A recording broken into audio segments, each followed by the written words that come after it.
He was the wise old frog with a lightsaber and a grammar problem.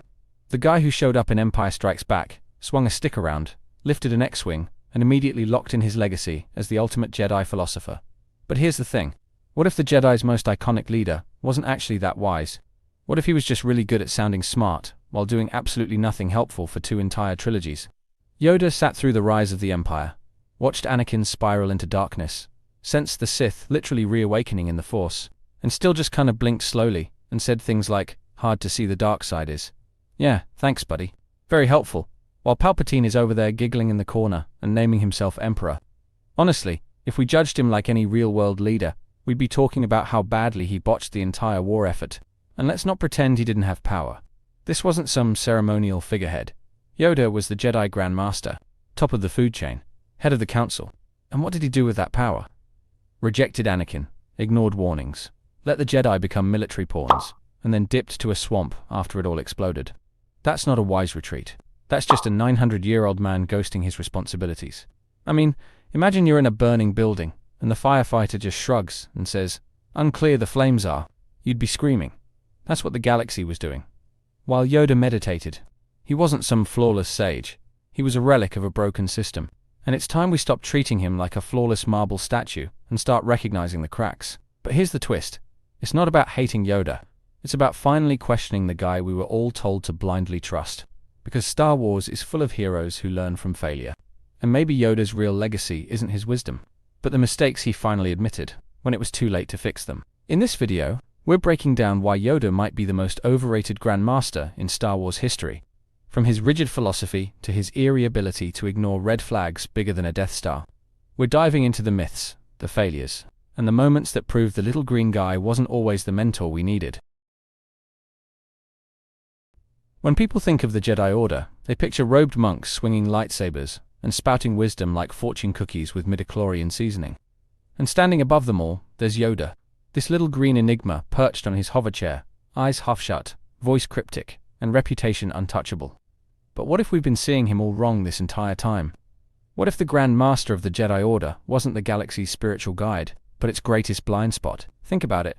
Yoda lived for 900 years. 900, that's nearly a millennium of supposed wisdom. And yet, when the Republic started rotting from the inside, the guy just sat there meditating on how strange the Force felt lately. Palpatine played the Senate like a fiddle, installed himself as Supreme Chancellor, built a clone army in secret, and not once did Yoda raise a suspicious little eyebrow. That's not a wise leader. That's a glorified paperweight with a lightsaber. Why didn't he question the clone army more aggressively? Why didn't he sense the darkness creeping into Anakin's heart before it was too late? And why was every single Jedi under his leadership so shockingly unaware of the biggest Sith conspiracy in galactic history? It's like the entire Order was flying blind, while trusting the guy with the longest resume and the smallest height requirement. Was it respect that kept Yoda in power? Or was it just fear of challenging the legend? Because no one ever really asked if Yoda's teachings made sense anymore. They just nodded while he rambled about attachment being bad and feelings being worse. Meanwhile, the galaxy was setting itself on fire. So, maybe it's time we look past the myth. Maybe it's time to ask the uncomfortable question. What if Yoda's greatest legacy wasn't his wisdom, but his failure to recognize his own flaws? You want to scream watching some of Yoda's decisions in hindsight. Like seriously, how does a guy with access to the entire Jedi archives, thousands of Force-sensitive warriors, and literal psychic powers, still miss the fact that the Sith Lord is sitting in the Senate building across the street? It's not just a blind spot, it's a black hole of leadership. Let's talk about the Jedi Code for a second. No attachments, no emotion, peace over passion. Great on paper, terrible when dealing with real people. Yoda enforced this code like it was sacred scripture. And what did it get him? Anakin Skywalker, a kid literally groomed by Palpatine, spiraling into darkness while Yoda gave vague lectures about fear and destiny like some space TED talker. When Ahsoka walked away from the Jedi Order, Yoda didn't fight for her. He didn't even admit they were wrong. That was one of the Order's brightest students, falsely accused and betrayed, and Yoda just sighed and watched her leave. That's not serenity. That's apathy wrapped in robes and tradition. There's a quiet kind of sadness when you realize what the Jedi Order used to be, and how much of that was lost under Yoda's leadership. Not all at once, but slowly, like a temple crumbling one stone at a time, until all that's left is rubble and regret. Yoda wasn't evil. He wasn't corrupt. He was just so convinced of his own wisdom that he forgot how to question it. And that blindness cost the Jedi everything. Their temple, their legacy, their lives. Thousands of Jedi erased in a heartbeat. Not just by clones, but by the very system they were sworn to protect. When Order 66 was executed, Yoda felt it. He physically felt the death of the Jedi through the Force. That moment on Kashyyyk, when he drops his cane and clutches his chest, it's haunting. Because he knew. Deep down he knew this was the end. And he couldn't stop it. What's worse is what came after. He goes into exile. Not to fight, not to rebuild, but to hide. To wait for someone else to fix the mess he couldn't prevent. And that's tragic. Because this wasn't just the fall of a warrior. It was the collapse of a spiritual leader who realized too late that he'd been wrong about almost everything. It's the kind of sadness that doesn't come from betrayal or war. It comes from watching someone fall under the weight of their own legend, and realizing they were never strong enough to carry it. But here's the thing. Even with all of that, there's still something undeniably powerful about Yoda. Because you watch him in moments like his duel with Dooku, or that final face-off with Sidious, and you can't help but feel the sheer weight of presence this little green guy commands. Yoda doesn't need a flashy entrance or booming speeches. He walks in, and the room shifts. Every Jedi respects him. Every clone listens when he speaks. Even the Sith hesitate, because Yoda's name carries centuries of reverence and fear, and for good reason. The duel in the Senate chamber is the one time Yoda truly unleashes everything. Not just power, but clarity. He sees the truth, realizes that the Republic is lost, and that Sidious has already won. That fight is less about victory and more about understanding the size of the machine he failed to dismantle. And despite losing that battle, Yoda walks away. Not out of cowardice, but because he finally knows what he's fighting. Not a man, but an idea.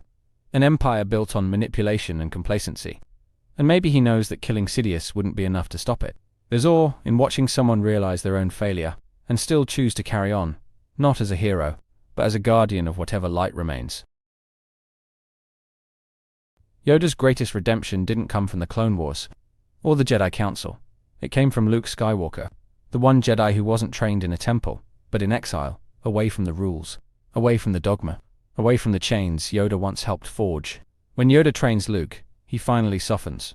Not entirely, but enough to admit that failure is a teacher, not a death sentence. That lesson hits hardest in The Last Jedi, when his ghost tells Luke that the greatest teacher, failure, that's not just wisdom, that's growth. He realized, far too late, that clinging to tradition was the very thing that doomed them. And in teaching Luke, he passed on something better. Not rules, but resilience. Not dogma, but adaptability. That's what kept the Jedi spark alive. Luke became the Jedi Yoda couldn't be, because he had the freedom to love, to care, to make mistakes, and still get back up. That's something Yoda never allowed in the Old Order, but something he finally embraced in death. So maybe Yoda's final legacy isn't the Grandmaster of the Jedi, but the ghost who nudged the galaxy back toward balance, one mistake at a time. The tragedy of Yoda isn't that he was a villain, or even a failure. It's that he was exactly what the Jedi needed him to be, for far too long, until the galaxy changed, and he didn't. He became the embodiment of the Order's strengths and its weaknesses. He was calm when fire was needed, detached when empathy was required, certain when doubt would have saved lives. In trying to preserve the Jedi, he became the very reason they couldn't evolve. But here's the resolution. We don't have to tear Yoda down to see the cracks. We can still respect the legend, while learning from the mistakes. Because if Star Wars is about anything, it's about redemption. About passing on what we've learned, even when what we've learned is where we went wrong. Yoda's story is a cautionary tale, not just about leadership, but about listening, changing, adapting. It's not a warning about the dark side. It's a warning about letting the light become so blinding that you can't see the darkness creeping in. And maybe, just maybe, if we stop worshipping the Grandmaster and start understanding the man, we'll finally stop repeating the mistakes that destroyed the Jedi in the first place. Thank you for watching the whole video.